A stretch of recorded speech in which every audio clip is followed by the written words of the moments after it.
Attorney General that should have recused himself because he knew damn well that he had a problem with me. 2/3 of their employees are here in the state of Rhode Island, so I worry about that. Big stories this year as Hasbro leaving Rhode Island and the Attorney General wraps up the ILO investigation against the governor. Some of the topics for today's Reporters Roundtable.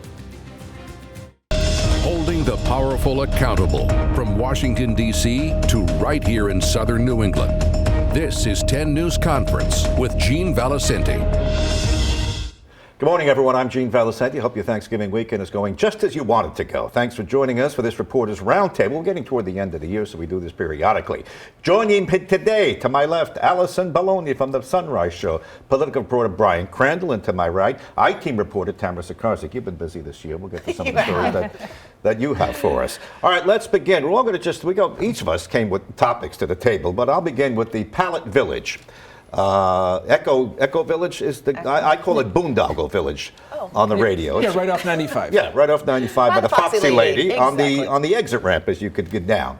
It was meant for emergency housing for the homeless. It was supposed to open up in March. It's still cold, empty, and dark. We've spent, I think in the end, it's going to be about $4.3 million, maybe $95,000 for each one of those 45 shelters.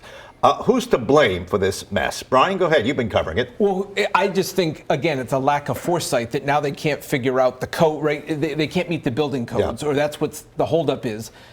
But it was the lack of foresight, right? How come this wasn't better planned out from the beginning? And I was actually working on a different story, ironically, about a tiny house, and it's the same thing. It's like they're built, and then the regulations aren't there, or they haven't met the regulations. So one would think that's on the state end to have this grand idea and then not know that the state regulations can't be met with what they have there. They need fire suppression systems, and I think they thought, like, oh, we'll just stick this here and somebody can live in it. Or we'll figure it out, and they haven't. Somebody told the governor they do this in other states, and he was under pressure to do something. So he said, great, a bunch of sheds, we'll put them up, and this will solve it for at least 45 people. But then you got the fire marshal involved, Alison. And by the way, I'm going to play what Mayor Smiley has to say about the fire marshal. It's not very complimentary, because he's applying a commercial code as if these were like hotel rooms, and that's holding things up. Which I don't know if that makes any sense, but service providers are also trying to say as well, now it's time to have a discussion about how we can figure this out in the future. Well, it's a little late for that. Doesn't it seem like that at this point? We are going into winter. We're 20 plus days away. This is the topic every morning on Sunrise that we're talking about is the unhoused, and there's still no solution to it. Also, when it comes to the service end and wraparound services, nobody's talking about the fact that people are going to choose to live in these pallet shelters, and we don't even know if that's indeed going to happen. Who's moving in? Tammy, there's some people who live in tents now, in homeless encampments. Yeah. I'd rather be inside a shed, whether it has a fire alarm or not. And by the way, Mayor Smiley said he could put his arms and touch either side. He could punch the window out and open the door. Yeah, it's not exactly a firebox. If you're inside, you're inside. I think it's better than a tent. But I mean, like both Brian and Alison said at the same time, I think that the state made a big mistake by they let something happen and then they kind of backtrack and they're like, oh, wait a minute, that doesn't work. Or, you know, it's not up to code. It's not up to. And I would think on the fire code, my guess is that somebody doesn't want or who's going to get looked at if there is a fire or a problem and something bad happens. Somebody's going to say, or the fire marshal's going to say, well, I told you so. And my guess is that's why they want to apply the stricter code. I think a lot of people agree the location's kind of odd as well. It's right off of the ramp. Oh, yeah, very odd. Well, and again, my guess is because nobody wants it near them, right? Who's going to want that near them, and that's why they tried to find a place where it's not kind of like glorified tents right in your neighborhood. You wouldn't want I thought the whole point was efficiency with all of this, and it's the exact opposite. I thought the whole point was just to get somebody out of a cold tent for the winter where the snow was going to fall on them.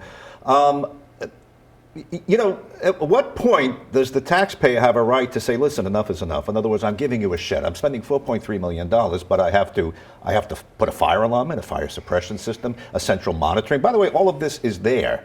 At what point do we say the taxpayer is giving you a free home? Let's get the people in there.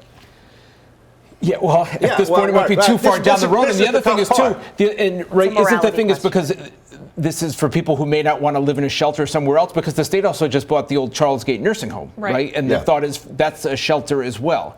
So how many people need the emergency shelter? And you're right. That's my question is what's coming first, right? It would seem Charles Gate is ready to go. Who's moving in and who are we building for?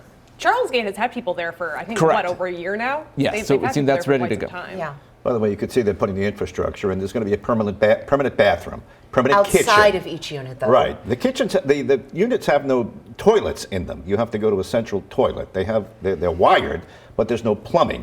In that central building is a kitchen and a 24-hour person monitoring the whole place. This all goes back, though, to wraparound services. You need the social services in place to be able to help people get out of homelessness. And the question is that even part of this conversation right now? And that's what Charlesgate does, that I'm not sure if this has even considered this project, where Charlesgate, the whole purpose is they house the people and then they get them to permanent housing. And you have this circle where, there's a homeless encampment over here.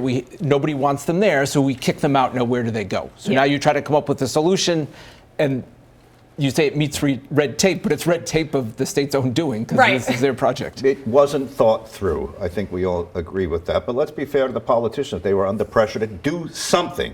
You know, the homeless advocates march on the governor, they scream and yell at him and this and that. So we did something. And I applaud innovation. Yep.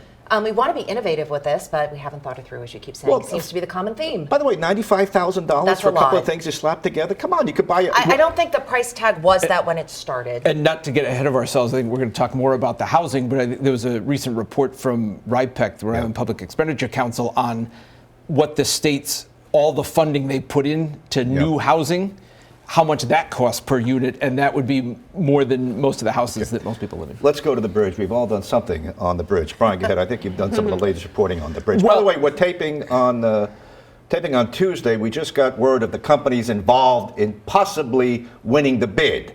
When that's all put together, we made the cut. Like there's a list of companies. And credit to our colleague Gabrielle Cracciello, who does a lot of the reporting on the bridge. But my takeaway is, again, a lack of foresight on the timeline, right? The bridge closed almost a year ago in December. Then in March, the governor comes out and announces, all right, we have to take down the bridge. Here's how much we think it's going to cost, $250, $300 million. And we think we're going to get it done in 2.5 years. So in 2026, by the fall of 2026, it's going to be done. Well, now, because it seems like they wanted to rush that process and they didn't get any bidders in the first place because no company wants to take the penalty if they don't meet the timeline. Now they're not going to actually select a bidder until June of 2025.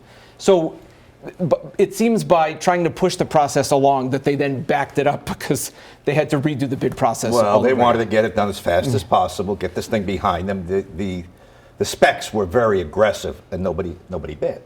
Nobody bid. That was the biggest issue. But it's crazy when you compare it to what happened in Maryland with the bridge collapse there and how they have already, I believe, started that project. They're going to claim that's a different bridge, different project, different with bridge, less environmental probably concerns, more but yes. federal funding as well. But at the same time, it makes Rhode Island look really bad that we didn't get any bidders for this bridge. And you do have to wonder if the companies were, I mean, I know the price tag was one of the issues, but if they're nervous to touch the bridge, because with a lot of these projects, once they start, they realize more problems are there, it's going to cost more. Right. I'm kind of concerned it's going to turn into the big dig and it's going to blow up. Well, we also have a change price. of administration too, so the question is, are we going to still get support on this? Yeah. We'll see. A new administration, yes. Very new in Washington, administration. and right, just I think the state is hoping to get as much federal money as they can.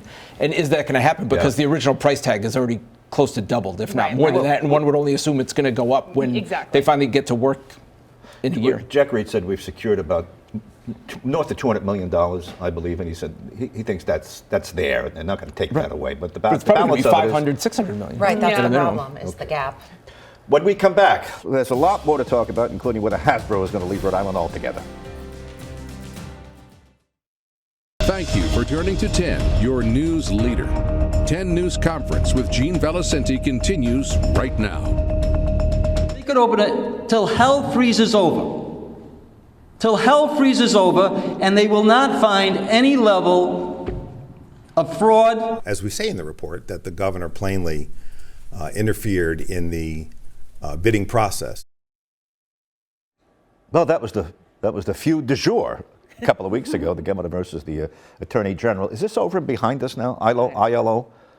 By the way, to give the background of this thing, we got to go back to when McKee first took office. It was a bid to get the schools open during COVID. The Attorney General says he favorably wanted to push it to a certain vendor. McKee says I was within my rights to do that in emergency. Go ahead. Yeah, 3 years in the making. Yeah. Again, the Attorney General announces the findings of his investigation with the state police that goes back to 2021. Yep. And in the interim there, they took about an 18-month break, which would apparently coincide with when the feds got involved.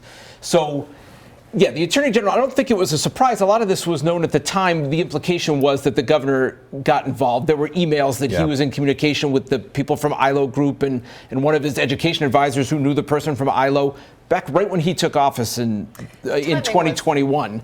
And now, the back and forth where the governor protests that he didn't do anything wrong and the Attorney General's out to get him. Listen, the Attorney General had eyes on maybe the governor's office himself. Now he's talking more Lieutenant Governor. He held this over McKee's head. For a long time, including over his bid to win the office outright himself. Right. So the governor's got a beef too. Well, that's the governor's argument, and Nerona has basically made no secret about maybe he doesn't favor the governor with his social media they don't posts. like each other. Yeah, no. Yeah. So the Attorney General will claim his part of the investigation was 18 months because the feds were in there in the middle. And so 18 months, okay, that's okay. But you're right, this has been 3 years. There was already a governor's race, 2 years ago. So a lot of it was hashed out then. Is this going to come up in another 2 years when McKee will apparently run for re-election? He says he's going to have an announcement on that in a couple of months. The governor makes it says, Nerona's out to get me. He should have recused himself because he supported and openly supported Helena Folks and wants him out of office. The question I have is, so no Attorney General who's not on your political team can do an investigation of you? What if the Attorney General's of a different party and is a Republican and you're the Democrat? All right, so do you recuse yourself when you're the chief law enforcement officer just because you're not political allies? Let's be honest brokers here. Let's be fair to McKee. The guy doesn't like me. The guy openly talked to my potential opponent, Helena Folks, who was my last opponent. He's thinking of teaming up with her to run for lieutenant governor. I think at the end of the day, let's all be adults, Right. and work is work, and your personal life, your personal life. Well, Obviously, but they it don't was like that nothing easy. criminal. And I asked the governor about this. He was in studio with us live a few days after that press conference, where again he doubled down and used, as the press conference went on, his language got stronger. The hell freezes over was, I think, at least a half hour to 40 minutes into it. But I asked him. So it was the Attorney General, but the state police conducted the investigation, and they're the ones who asked the questions. And the state police report states that the governor got involved, and people they interviewed, the director of administration at the time said he finally admitted that the governor influenced it, and one of the members of the bid team said the same thing when the governor found out that it looked like the contract was going to a different company. Right, and you brought that up, and then he got very angry with you in particular, but yes. He was on the radio first with me in the morning, and you're right, by the time he got to that afternoon news conference, he was fired up. I thought he was going to go the other way. I thought after he talked to you in the morning, he'd kind of scale back on the criticism of Nerona. Instead, he has a press conference and then just ramps it up as the hour goes on. It went a little far, though, when he was talking about whether or not we trust the Attorney General. That's not or the state police. Fair. He didn't talk to his own state police, and I said, you didn't talk to your own state police? He didn't trust the state police? He said it was a trap. They were taking directions from the Attorney General. He said they were being directed by the AG. I didn't want to walk into a trap. Whether or not this is over, I'm not sure. There's a race, and whether there are Common Cause, right? The government watchdog group, they weigh in and they think that what happened there should have been not legal. And so should the laws change? Are there ethics complaints that are going to come out of this? Is the governor going to, they need complain? time for that. We need an inspector general. I hate to say it, but that was always been an ongoing, right? Well, you would have gotten that with the Constitutional Convention that was voters shut rejected. down. Right. That's how you. Well, that was one of the main proposals. That was one of the main things that the proponents of the Constitution. When you look at things like this, when it's everybody at the table is already at the table with politics, the inspector general is supposed to be that outside person that can come in, and we don't have that. So that's why things like this become so questionable. Is it because they don't like each other, or? I think the story's over because they're going to hang the bridge story around McKee's neck. And if we lose Hasbro, they're going to hold that over his head. And those are easier things to understand than a complicated story about ILO. So I think ILO is over. And again, ILO was a big deal 2 years ago in the governor's race. So is it really going to be there again? That was all they really had at that point. But then again, if Ashley Kalis runs, she did tweet specifically about ILO, saying that it makes her want to get back into the race. So she's out there with a lot of money. She might jump back in. And would she bring that up? All right, we did the bridge. Now let's go to Hasbro. They're going to hang that over McKee's head if they leave. Let's go to this Pawtucket Citizen of the Year last year. Alison, Bologna. Is Pawtucket going to keep Hasbro? I would like to say yes, but I don't think so. I don't think so either. No. You? This is not new this year. This rumor has been going around forever, by the way. But the mayor has been fighting so hard, along with the Pawtucket Foundation and others, to really see if they can keep them. The whole notion is you have a 100-year history in this state. Believe in it. We'll do more. We'll give you the apex land. We'll build for you. A lot of the people who live here don't want to move to Boston. can you stay? So we'll see. But they're up against the 195 All right, Commission, we're too. tight on time. I say no, you say no. I say no. Brian, what do you say? I say 50-50, but are they just making a play to get a bigger incentive? Who's going to give them the best incentive? What- He doesn't Yeah, have I ties say to Rhode no. Island. What do you say? I say no. No. After- Listen, yeah. Providence What do you has got say? its hand. I said no. You're right. To Pawtucket. Not no to Rhode Island. Providence has its hand. I think no. And we may get a surprise here somewhere in the offing. You know, there's 39 cities and towns. Not You think Providence. somewhere And else? Not just districts. Providence and Pawtucket. Well, could they just move over the border into Massachusetts? They could do a lot of things. Because again, with the Yeah. employees, do those people want to be in Boston with the traffic nightmare? But doesn't Hasbro Yeah. claim there's just a bigger talent pool? And didn't right? we There's just a much put in bigger that talent perfect pool. train The CEO station went to for them? Harvard. All right, Yeah, quick, there's that too. quick break. Quick break. We'll be right back. They're all used to taking time cues. We'll be right back.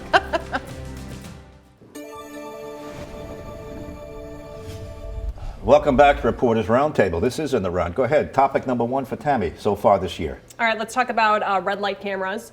So I did some digging into some data at red light camera intersections, really across Rhode Island from all of the cities and towns that have them to see if they're really doing their job in preventing crashes. I found it actually depends on the intersection. Some of them, crashes dropped upwards of 30%. Pawtucket had a lot of good ones, same thing with Central Falls, but in Providence, some of the crashes went up. I found quite a few. East Providence, too, some of the crashes went up. And that might be from drivers slamming on their brakes to make sure I've they done don't that. get ticketed. You come up the ramp, it's like you're in East Berlin, the old East Yeah. Berlin. You have to stop. You're under surveillance, yes. What's also interesting is we're installing more red light cameras. So Warwick just signed on Yep. to it. However, in other parts of the country, they're doing the opposite. They're getting rid of them now. What a cash cow it is. And It they all, is. it's for safety, it's for this. Come on, it's millions of dollars coming in. Yeah. Many millions. Yeah. You know there's one right on the corner over here. That's one of the license plate readers, right? Oh, I know that one. The flock camera? Flock camera, yeah. We know where we are every night, so Yeah. anyway, it's no big deal. Story number We have a new one for you. housing secretary, right? Yes. Stefan left. How many months did it take? About 10, 11 months, but we have a new housing secretary. I heard on the inside a lot of people from inside the state wanted that job, but the governor went out of state to somebody in Massachusetts. So we'll see. Deborah Goddard. We'll see how that shakes out. You know, for Because the- affordable housing so big right now. For most of history, we lived without a housing secretary. Now we have to have a housing secretary. It's Is that what just everybody's another talking layer of about. bureaucracy, you think? Some people are saying that, but other people are saying we need some oversight at the same time, especially when we're talking about ADUs and other Right. expansions on affordable housing. So we'll see. I don't know. What do you guys think of well, somebody and out of again- state versus in state? I don't know. We'll see. Well, sometimes it is good to go out of Yeah. state for a fresh perspective. And as we talked before, there's hundreds of millions of dollars the state has invested or put aside for housing in the past few years. Now, a lot of that is federal money that came with the pandemic relief. But yeah, it doesn't make sense to have somebody specifically overseeing that because it does seem like a lot of that money hasn't yet been spent. That's what she's going to be in charge of, right? So we'll see. Brian, your topic du jour? Well, one that's been on my plate for a couple of years is Nicholas Aliverian. Oh, yes. just Well, keep you got the interview with him. Story Yes, that yes. gives and doesn't gives. end. And that was, oh my gosh, that was 2.5 years ago. And Yeah. he actually has a plea offer. there he He's in- is. Yeah, he's in Utah now, right? And where he he's is been Nicholas charged- Aliverian now. And he finally admitted, Yes. not that long ago in a court hearing in Utah. Now he's in Utah because he faces rape charges in 2 separate counties there, cases that go back to 2008. That's why he was arrested in Scotland a couple years ago. He was wanted on a warrant in one of those cases. Of course, he faked his death in Rhode Island back in COVID times. It appears that's because he knew the walls were closing in on him on another case out of Ohio, a fraud case. But he has another court hearing in Utah scheduled for this week. Who knows if he'll actually be there or not, but he has a plea offer, it sounds like, on his plate in one of those cases. He has basically a lifetime worth of court action. He has to come back here at some point Yep. for faking his own death unless we waive Well, those charges. I don't think he's actually been charged with that. But at some point, we want a shot at him. So does England. But You he know, might in face a London, case there's a in rape England, case yes. in England. Yeah. I mean, as of right now, I don't think he has any open cases in Rhode Island. I don't So we'll see. either. Yeah, he well, was that's he good. failed That should keep it he that way. failed Yeah. to register as a sex offender. That was. Yeah. He had apparently already moved overseas covering back in this for 2017. 4 years? 2.5. Well, 2.5 years. again, my predecessor, Parker Gavigan, That's right. Started it. Don't you Nicholas think Aliverian. making a fraud case for faking your own death and doing all kinds of shenanigans would be easy charges to We'll see. Do we Financial. want him come here or up not? with here? I know, do we want it? Do we want to bring him back? When you look at all of what's transpired in the Right. courtrooms in England and in Utah, but again, he recently finally admitted that yes, he's Nicholas Aliverian after claiming for a couple years his name is Arthur Knight, and he's never been I to the am United States, but he still so kept the exhausted accent. by this story. It's in full exhausting. disclosure. Another court case, I think, is Karen Reed. Of course, Of so we're course, back because to that that's- again. You wanted to Retrial. break. Well, By the way, that's- why? Let me just say this: we've been covering it. It's been a tabloid sensation. Why is this particular alleged murder getting an Because- oversized amount of coverage versus other alleged The corruption murders? within the police Well, department. I think there's so many layers to it. As you Alleged. said, I think it started in the town of Canton, where people were blaming other people in town and their relationships, and then it comes out and it played out in the courtroom about Problems what the with the state police investigation. investigators were doing, yeah. inappropriate text Right. messages. It got attention from a blogger, Turtle Boy, who then made his own news because they claimed he was interfering with witnesses. But I think it's the conspiracy element to it, where she claims she was framed and that people inside the house where she dropped her boyfriend, a Boston police officer, actually beat him up and killed him. And again, I think people have very strong opinions who are outside observers. Oh, she did it. No, she didn't do it. She's being framed like by a the state cult-like police. following. Yeah, She and does. the Big state time, police are yes. catching an awfully bad rap again after they had an overtime scandal before in Massachusetts. Now they have this. It's still happening where they're This is the bigger than fallout, Karen they've Reed. reassigned some of the investigators. They've faced disciplinary action. Some of them have been let go altogether. But again, you some have of the text messages were alarming to read. Vile, I mean, I yes. think, yeah, Right, that's definitely And where a lot now, of the after interest. the mistrial this year, there's supposed to be another trial coming up. It might get pushed back a couple of months, but each side has now brought in more lawyers. And, there was a court hearing this past week as we record about whether or not the prosecutors are going to call at least Karen Reed's dad, and they want to look at their cell phone mother was in records. the news. They want the mom's cell phone But again, I think the records, yeah. conspiracy element and the Okay. connections to cops and stuff like that is where this really gains traction. I think that's enough for us on that, because it's like a year's worth of stuff to come with the There's retrial more that's to coming come, in yes. January. I want to talk about the Providence schools. Mayor Smiley and his city are on the hook for $15 million, not the state. The state has the upper hand. By the way, this commissioner reminds us that the city actually started this legal action, and then it backfired on them in the end. The mayor says he's got to raise taxes, maybe cut services. This does not bode well for a mayor who was doing very, very well. Nobody likes to have their taxes raised. Yeah, nobody wants to have their taxes raised. I mean, let's be honest, the school system is just a mess. This whole state takeover has been a mess. Test scores are not where they should be. We have seen, some progress in the sense that Providence Schools is getting the money that they need, so that would be the one benefit here. But otherwise, you haven't seen a lot of change. You Right, haven't it's not seen like you're what the paying more teachers and getting want, what the more. students want. Exactly. So Let's play this exchange between. By the way, Mayor Smiley's really mad at the education commissioner, and she fired back at him. He basically said she's impossible to work with, and she said, "I'm impossible. He's the problem. Play it." Commissioner or her staff is supposed to be providing that oversight, and it's not happening. The district has been doing what it has to do. It is going to be a hard time for everyone. We understand that. But if you don't invest in the school system, then what do we have?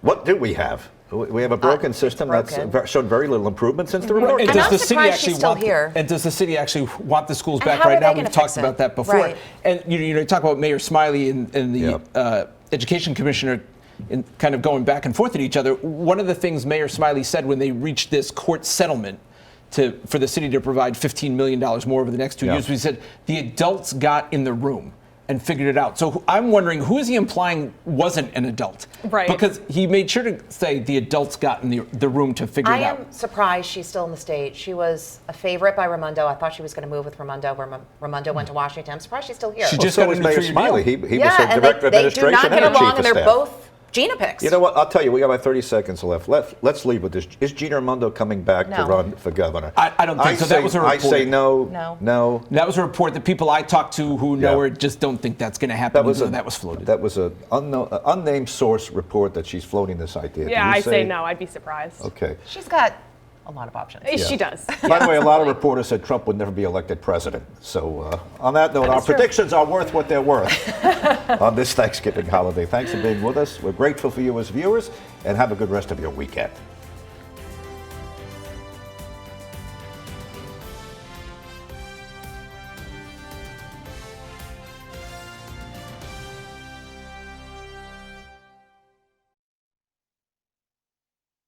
This is 10 News Conference Extra. We just finished wrapping up our Reporters Roundtable. We have more to say about whether or not Gina Raimondo is coming back to run for governor.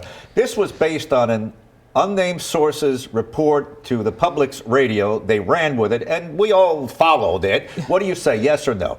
Is she coming back to run for governor? I don't think she is. And I think people it was Ian Donis at the Public's Radio who reported that, saying he talked to somebody. And I talked to people who talked to people who were close to Raimondo, and they kind of backed that up and said that's what they had heard, that she'd at least not ruled it out, and that maybe there was some talk of it. But then I talked to a lot more people who used to be in Raimondo's circle when she was in Rhode Island, and I had people laugh at me, like about whether or not this was true, you know, and that they just don't see that happening. Now, does she have grander aspirations to run for president, and is that realistic? And does she need a platform to do that from? But people say, you know, I think more people who I talked to thought she would go to the private sector.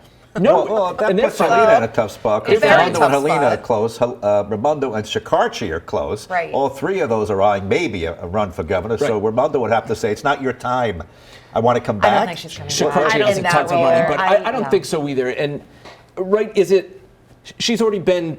Is being a cabinet secretary a higher level? It's national, it's international, but most people around the country have no idea who you are. I would imagine that negotiating turf contracts in South County versus chips in Taiwan and China might be a little higher level. You're the CEO of the state, though. But higher profile. Yeah. If she did want to go back on the national stage, and I'm not saying Governor of Rhode Island is that, but cabinet members hardly ever go anywhere beyond being a cabinet. Okay. Remember the 60 Minutes story? Yes. Positioning her. You also have to remember, too, she didn't leave the most popular person because of the specific timing that she left in the middle of COVID, when everyone felt like she abandoned Rhode Island. So trying to come back, that might have been a time and place situation. And we said that. I was reporting on that about how she's not talking to the media. She was under instructions from the Biden administration as a cabinet secretary to not say anything. But it just didn't look great. And then Governor McKee was, when he took over, was basically like, I fixed the vaccine rollout. So if she ever were to run again, could McKee blame her for the Washington Bridge? Could McKee? Yes, right. So does she want to come back and deal with the Washington Bridge? The tolls? And have him say, I fixed the vaccine. Or would she come back and wait for Senator Reid to retire and represent Rhode Island that way? I think he was going to run. I spoke to Brett Smiley, who was our director of administration. He was our chief of staff. They're tight, close. and he Very close. He downplayed the whole thing. He said, I don't think that's possible. I don't think so. If she wants to keep her hand in politics, what else is there other than the congressional seats are tied up? She's not getting Jack Reed's seat. So what else is there for her unless the governor, if she wants to stay in politics? If not, she can go become the president of Harvard if she likes. Right. Or get some very high-paid corporate board. Or do whatever she wants. Yeah. Right. So, but do you want to? And if you want that national profile again in 2 years, it's not that long a time, I guess. Right. So do you need to be in public office if you are going to consider? Do you think she would get reelected, though, in Rhode Island? Well, it might be a heavy lift. But, she had the laborers' union was with her, but the municipal unions are not. The teachers' union is still smarting over the pension cut. Yes. I don't think she'd walk into it. Now, how about the abstract scenario? So let's say she came back, actually won the governor's race. Jack Reed stepped down. Raimondo appoints herself to senator.